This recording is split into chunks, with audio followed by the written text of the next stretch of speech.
Hello everyone, welcome to Harsha की class. आज की क्लास में हम देखेंगे क्लास 7th साइंस का chapter number 2 nutrition in animals. तो आज की क्लास हमारी इस चैप्टर के पार्ट 2 है। पार्ट 1 ऑलरेडी अपलोडेड है मेरे चैनल पे, आप उस वीडियो को ज़रूर देखें, लिंक डिस्क्रिप्शन बॉक्स में पिन कर दी गई है। तो पार्ट 1 में हमने समझा था एनिमल न्यूट्रिशन में क्या क्या इंक्लूड होता है। कॉम्प्लेक्स सब्सटेंस को कन्वर्ट करते हैं सिंपलर सब्सटेंसेस में, जिसको डाइजेशन कहते हैं, और एलिमेंट्री कैनाल जो कि एक पूरा पैसेज होता है, डाइजेस्टिव ट्रैक्ट जो होता है, उसके बारे में समझा था हमने। डाइजेस्टिव सिस्टम को स्टार्ट किया था हमने, और फर्स्ट 2 कंपार्टमेंट्स जो होते हैं, पहला compartment mouth and buccal cavity, और सेकेंड कंपार्टमेंट हमने देखा था फूड पाइप या फिर इसोफेगस। तो ये 2 कंपार्टमेंट्स हम डिस्कस कर चुके हैं। आज की क्लास हमें कंटिन्यू करनी है from the third compartment and the very very important compartment of the digestive system, and that is the stomach. तो चलिए फटाफट से स्टार्ट करते हैं। The stomach is a thick walled bag. तो स्टमक जो ऑर्गन है आपकी बॉडी का और थर्ड कंपार्टमेंट है डाइजेस्टिव सिस्टम का, ये बहुत ही thick walled bag like structure होता है। थिक वॉल्ड का क्या मतलब होता है? जो इसकी वॉल्स हैं वो बहुत थिक हैं। Its shape is like a flattened J की शेप का होता है, फ्लैट जे की शेप का होता है stomach, and it is the widest part of the alimentary canal. Alimentary canal जो हम पूरा जो ट्रैक्ट देखते हैं, जो पैसेज देखते हैं, उसमें सबसे चौड़ा पार्ट, वाइडेस्ट पार्ट जो होता है वो स्टमक होता है। It receives food from the food pipe. एक तरफ जो है स्टमक के वो क्या अटैच होती है? Food pipe. Food pipe open होती है स्टमक में, तो जो खाना आता है फूड पाइप के रास्ते वो स्टमक में आता है, तो स्टमक रिसीव करता है food from the food pipe. और दूसरा जो एंड होता है स्टमक का वो ओपन होता है स्मॉल इंटेस्टाइन में, तो खाना रिसीव करता है stomach from the food pipe, and जो भी वहाँ पे प्रोसेस होता है उसके बाद वो खाना ट्रैवल कर जाता है, मूव कर जाता है कहाँ पे? स्मॉल इंटेस्टाइन में। The inner lining of the stomach secretes mucus, hydrochloric acid and digestive juices। तो स्टमक में अब क्या होता है? खाना पहुंच गया स्टमक में, अभी क्या होता है? स्टमक की जो इनर लाइनिंग होती है, मीन्स जो वॉल्स होती हैं, इनर वॉल्स होती हैं, वो 3 चीज़ें सेक्रीट करती हैं। एक तो mucus, second one is HCl acid, hydrochloric acid, third one is digestive juices. तो एक एक करके देखेंगे कि इनका क्या रोल है। The mucus protects the lining of the stomach. Mucus क्या करता है? एक प्रोटेक्टिव लेयर बनाता है, स्टमक की इनर लाइनिंग पे एक लेयर बनाता है, जिससे कि वो स्टमक को प्रोटेक्ट कर सके। अब किससे प्रोटेक्ट कर सके? From the hydrochloric acid. Hydrochloric acid secrete तो स्टमक के अंदर ही होता है, बट क्योंकि ये एक एसिड है, तो एसिड से कई बार ये भी हो सकता है कि स्टमक की जो वॉल्स हैं वो डैमेज हो सकती हैं। तो इस वजह से म्यूकस एक लेयर बनाता है। Mucus forms a protective layer between hydrochloric acid and the inner lining of the stomach. तो अगर एसिड से डैमेजिंग हो सकती है स्टमक को, तो फिर सेक्रेट क्यों करता है stomach? The acid kills many bacteria that enter along with the food. तो एसिड का ये काम होता है कि जब हम खाना खाते हैं तो उसके साथ साथ बहुत सारे बैक्टीरियाज भी हमारे खाने के साथ हमारे स्टमक तक पहुंच जाते हैं। तो ये HCl क्या करता है? सबसे पहले तो उन बैक्टीरियाज को किल करता है। जो सेकंड मोस्ट इम्पॉर्टेंट काम है HCl का, वो ये है कि ये जो मीडियम है हमारे स्टमक में, मतलब हमारे स्टमक में जो एक पूरा माहौल होता है, उसको एसिडिक बनाता है। क्योंकि हमारा जो खाना डाइजेस्ट होगा, जो फूड हमने खाया है वो डाइजेस्ट होगा पेट में, तभी डाइजेस्ट होगा जब पेट का जो पूरा एनवायरनमेंट है वो एसिडिक होगा। तो एसिडिक एनवायरनमेंट किसकी हेल्प से होता है? हाइड्रोक्लोरिक एसिड की हेल्प से। अब जब एसिडिक एनवायरनमेंट होता है तभी जो डाइजेस्टिव जूसेस सेक्रीट करता है स्टमक, वो अपना काम कर पाते हैं। अपना काम क्या करते हैं डाइजेस्टिव जूसेस? ये कॉम्प्लेक्स सब्सटेंसेस को सिंपलर सब्सटेंसेस में कन्वर्ट करते हैं। हो तो प्रोसेस डाइजेशन का ही रहा है ना, तो डाइजेशन का तो प्रोसेस, उसकी तो डेफिनेशन ही यही होती है, the process of conversion of complex substances to simple substances. तो डाइजेस्टिव जूस सेक्रीट करता है स्टमक, और क्या कन्वर्ट हो जाता है? Protein. Protein is a complex component of food, complex substance है, जैसे कार्बोहाइड्रेट है उसी तरीके से प्रोटीन भी है। तो प्रोटीन को हमारी बॉडी डायरेक्टली एब्जॉर्ब डाइजेस्ट नहीं कर सकती, उसको तोड़ेगी पहले तो इनटू द सिंपल सब्सटेंस। तो ये जो प्रोसेस होता है, प्रोटीन टूटता है इनटू द सिंपल सब्सटेंस, ये कहाँ पे होता है? स्टमक में होता है। The next is small intestine. अब स्टमक के बाद जो नेक्स्ट कंपार्टमेंट आता है डाइजेस्टिव ट्रैक्ट में वो है small intestine. The small intestine is highly coiled and is about 7.5 meters long. तो स्मॉल इंटेस्टाइन की लेंथ आपने देखी 7.5 मीटर्स, बहुत लंबी है। तो हमारी बॉडी में फिट कैसे हो जाती है? हमारी बॉडी में ये स्टमक के नीचे का जो एरिया है वहाँ पे कॉइल्ड फॉर्म में होती है, मतलब बहुत मुड़ी हुई, आपस में एकदम कॉइल की तरह लिपटी हुई होती है और हमारे स्टमक के नीचे ये एडजस्ट होती है।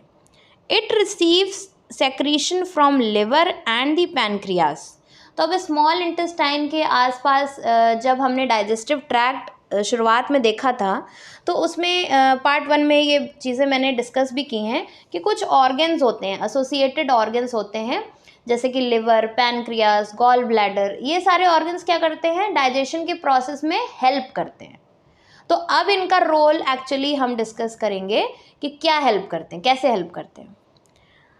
तो हमारी इंटेस्टाइन में, स्मॉल इंटेस्टाइन में जब फूड होता है तो इंटेस्टाइन में क्या होता है कि डाइजेस्टिव जूसेस, कुछ जूसेस सेक्रीट करते हैं ये ऑर्गन्स, जैसे कि लिवर भी सेक्रीट करता है, पेनक्रियास भी सेक्रीट करता है। और डाइजेस्टिव जूसेस का काम क्या होता है? To break down the complex substance into simpler substances. ठीक है, अब ये डाइजेस्टिव जूसेस सेक्रीट होके कहाँ पे आते हैं? इंटेस्टाइन में आते हैं, जहाँ पे हमारा फूड है अवेलेबल। इंटेस्टाइन भी कुछ डाइजेस्टिव जूसेस सेक्रीट करती है to digest the food. The liver is a reddish brown gland situated at the upper part of the abdomen on the right side. तो इसमें वर्ड आया एब्डोमेन। एब्डोमेन क्या होता है? The area of your body, the portion of your body below the chest. Chest के नीचे का जो हिस्सा होता है उसको एब्डोमेन कहते हैं। तो एब्डोमेन वाले हिस्से में सबसे ऊपर की तरफ होता है, अपर पार्ट में होता है, किस साइड होता है? राइट साइड पे होता है लिवर। तो लिवर चेस्ट के जस्ट नीचे ही होता है, किस साइड पे? राइट साइड पे। लिवर हमारी बॉडी का लार्जेस्ट ग्लैंड भी होता है। जितने भी ग्लैंड्स हैं, सभी ग्लैंड्स में सबसे जो लार्जेस्ट ग्लैंड है वो लिवर होता है। लिवर का काम क्या होता है? It secretes bile juice. It is very very important, you have to highlight it. It secretes bile juice that is stored in a sac called gall bladder. अब यहाँ कंफ्यूज नहीं होना है, लिवर क्या डाइजेस्टिव जूस सेक्रीट करता है? इतना तो पता है लिवर का काम क्या है? डाइजेस्टिव जूस को सेक्रीट करना। कौन सा डाइजेस्टिव जूस? उसका नाम है बाइल जूस। बाइल जूस को सेक्रीट तो लिवर करता है, बट ये बाइल जूस स्टोर कहाँ पे होता है? गॉल ब्लैडर में होता है। गॉल ब्लैडर भी एक ऑर्गन होता है आपके बॉडी में, लिवर के पास ही ये अटैच होता है।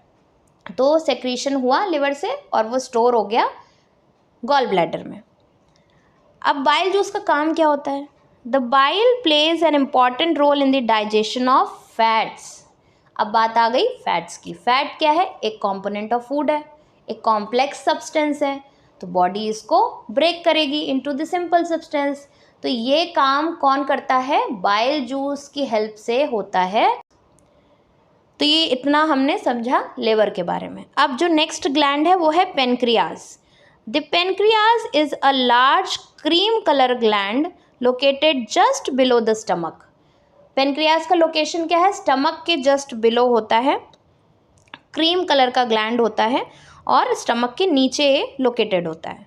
द पैनक्रियाटिक जूस, पैनक्रियास भी कुछ डाइजेस्टिव जूसेस सेक्रीट करती है, acts on carbohydrates, fats and proteins and changes them into simpler forms. तो डाइजेस्टिव जूस सेक्रीट होते हैं पेनक्रियास से भी, और ये भी कार्बोहाइड्रेट्स, प्रोटीन्स, फैट्स, जो ये कॉम्प्लेक्स सब्सटेंसेस हैं, इनको ब्रेक करके सिंपल फॉर्म्स में कन्वर्ट कर देता है। तो अब बात आती है कि फिर इंटेस्टाइन में क्या होता है। इंटेस्टाइन भी तो कुछ इंटेस्टिनल जूसेस सेक्रीट करता है ना, डाइजेस्टिव जूसेस सेक्रीट करता है। तो अभी खाना पूरी तरीके से डाइजेस्ट नहीं हुआ है, अभी पार्टली डाइजेस्ट हुआ है, लिखा है ना यहाँ पे पार्टली डाइजेस्ट मतलब आधा डाइजेस्ट हुआ है, अभी कुछ पोर्शन रह गया है। The partly digested food now reaches the lower part of the small intestine. अब जो सबसे निचला हिस्सा है स्मॉल इंटेस्टाइन का वहाँ तक पहुँच जाता है। वेयर द इंटेस्टिनल जूस इसलिए लिखा गया है क्योंकि इंटेस्टाइन सेक्रीट कर रही है, तो इसलिए इसको इंटेस्टिनल जूस कह दिया गया। Completes the digestion of all the components of the food. यहाँ पे जाके डाइजेशन कंप्लीट होता है, यहाँ पे जाके सारे components of food finally break down हो जाता है उनका इनटू द सिंपलर फॉर्म्स। कैसे कैसे? This is the very important portion. The carbohydrate gets broken into simple sugar called glucose. Carbohydrate किस में कन्वर्ट हो जाता है? सिंपल शुगर्स में। सिंपल शुगर का क्या एग्जाम्पल है? ग्लूकोज। फैट्स कन्वर्ट हो जाता है fatty acids and glycerol. Fat किस में कन्वर्ट हो जाता है? Fatty acids and glycerol. Proteins किस में कन्वर्ट हो जाता है? Amino acids. प्रोटीन कन्वर्ट हो जाता है अमीनो एसिड्स में। तो ये सारे क्या हैं? सिंपल फॉर्म्स हैं of the complex substances. Okay, so digestion complete हो गया स्मॉल इंटेस्टाइन में। सभी कॉम्प्लेक्स सब्सटेंसेस जितने भी कंपोनेंट्स ऑफ फूड खाने में थे वो सारे कन्वर्ट हो गए सिंपल फॉर्म्स में। अब क्या होगा? डाइजेशन तो कंप्लीट हो गया, अब क्या होगा? इनका एब्जॉर्प्शन होगा। एब्जॉर्प्शन क्या नई चीज़ आ गई मैम? तो absorption is very very important for the body. आपने खाना पचा तो लिया बट वो बॉडी में एब्जॉर्ब नहीं हुआ, मतलब आपकी बॉडी को उससे कुछ फ़ायदा ही नहीं हुआ, बॉडी में कहीं जा कर के लगा ही नहीं, तो क्या फ़ायदा फिर खाना डाइजेस्ट होने का, है ना? तो इसीलिए डाइजेशन के इमीडिएटली बाद कौन सा प्रोसेस आ जाता है? एब्जॉर्प्शन का प्रोसेस आ जाता है। एब्जॉर्प्शन भी कहाँ होता है? स्मॉल इंटेस्टाइन में होता है। The digested food can now pass into the blood vessels in the wall of the intestine. अभी क्या हो गया? डाइजेशन जब कंप्लीट हो गया और जो डाइजेस्टेड फूड बचा है, मतलब पचा हुआ जो खाना बचा है, जो एक्चुअल सिंपल जो फॉर्म्स बचे हुए हैं, वो क्या होते हैं? ब्लड वेसल्स में भेज दिए जाते हैं, ब्लड स्ट्रीम में भेज दिए जाते हैं। कैसे भेज दिए जाते हैं? तो स्मॉल इंटेस्टाइन की वॉल में प्लेन सरफेस नहीं होता है, फिंगर लाइक स्ट्रक्चर होते हैं ना, इनको कहते हैं विलाय। फिंगर लाइक प्रोजेक्शंस होते हैं, बहुत सारे होते हैं। इनको इनकी जो टर्मिनोलॉजी है वो है विलाय। ये क्या करते हैं? ये खाने को एब्जॉर्ब कर लेते हैं, वॉल में एब्जॉर्ब कर लेते हैं, और इन्हीं विलाय के नीचे क्या होता है? ब्लड वेसल्स का पूरा नेटवर्क होता है। छोटी छोटी कई सारी ब्लड वेसल्स होती हैं। तो खाना जो डाइजेस्टेड फूड है वो विलाय ने एब्जॉर्ब किया और वो कहाँ भेज दिया? ब्लड के वेसल्स में। अब ये जो ब्लड पूरी बॉडी में मूव कर रहा है ना, तो ब्लड स्ट्रीम में ये डाइजेस्टेड फूड, ये न्यूट्रिएंट्स ये आ गए। इसी प्रोसेस को क्या कहते हैं? Absorption. This process is called absorption. Which process? The digested food when pass into the blood vessels in the wall of the intestine, it is called the process of absorption। कैसे होता है वो हमने discuss कर लिया। अब absorption हो गया, अब बात आती है एसिमिलेशन की।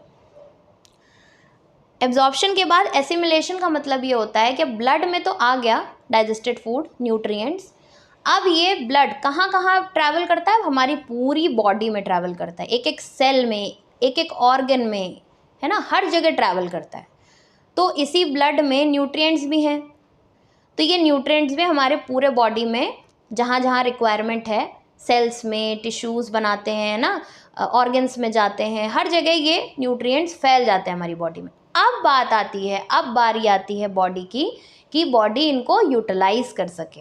जैसे ग्लूकोज कन्वर्ट हुआ था ना कार्बोहाइड्रेट से, ग्लूकोज हमारी बॉडी में आया, ब्लड स्ट्रीम में आया, एब्जॉर्ब हो गया जब, तो ब्लड में आया, और अब इस ग्लूकोज की यूटिलाइजेशन कैसे हो रही है हमारी बॉडी में? इस ग्लूकोज से हमारी बॉडी को एनर्जी मिल रही है।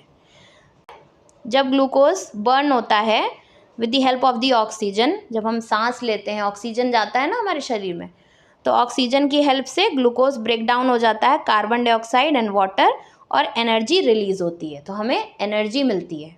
ठीक है, इसी तरीके से बाकी जो भी सिंपल फॉर्म्स हैं, जो भी न्यूट्रिएंट्स हैं, हमारी बॉडी उनको एसिमिलेट करती है, मतलब उनको यूटिलाइज करती है।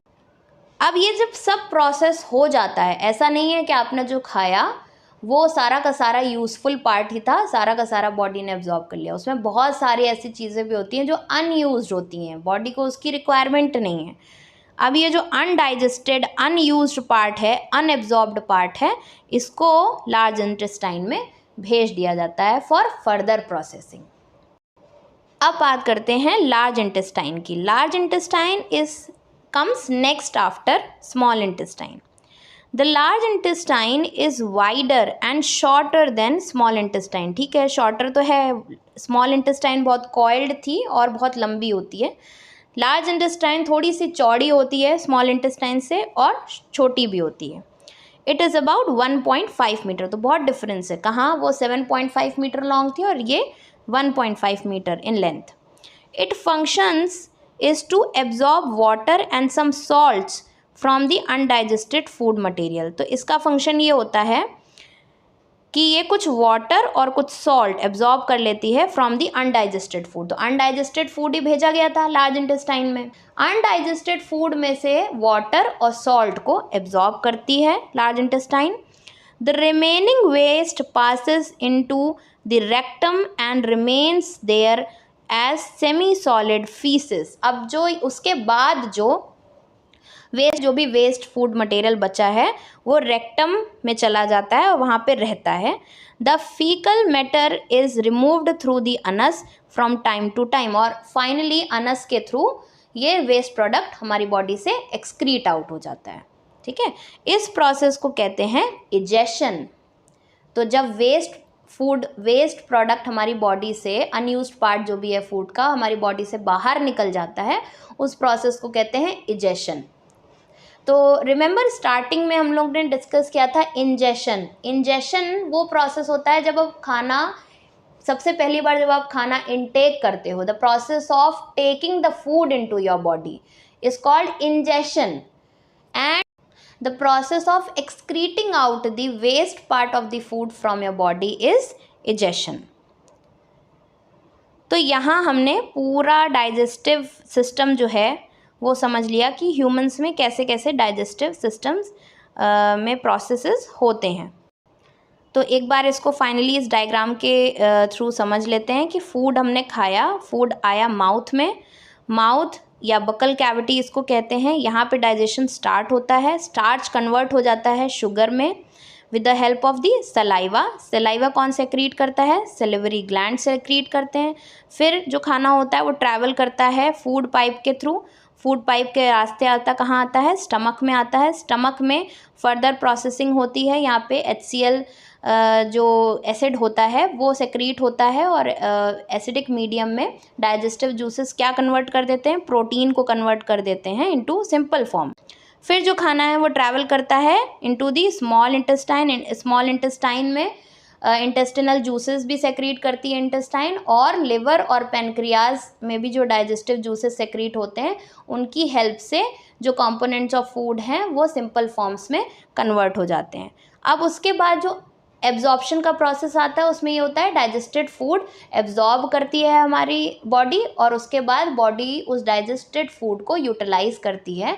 उस प्रोसेस को कहते हैं एसिमिलेशन। ये सारे प्रोसेस होने के बाद जो अनडाइजेस्टेड फूड है उसको भेज दिया जाता है लार्ज इंटेस्टाइन में। लार्ज इंटेस्टाइन से अनस के थ्रू एक्सक्रीट आउट हो जाता है वेस्ट प्रोडक्ट, और इस प्रोसेस को कहते हैं इजेशन। तो आई होप आपको इस चैप्टर का एक्सप्लेनेशन यहाँ तक समझ आया होगा। कोई भी डाउट हो तो आप कमेंट सेक्शन में ज़रूर बताइएगा, मैं वो डाउट्स सॉल्व करूँगी। वीडियो अच्छी लगी हो तो लाइक करिए, अपने फ्रेंड्स के साथ भी शेयर करिए और सब्सक्राइब करिए चैनल को। मिलते हैं नेक्स्ट वीडियो में जहाँ पे हम बात करेंगे remaining content of the chapter की। Till then bye.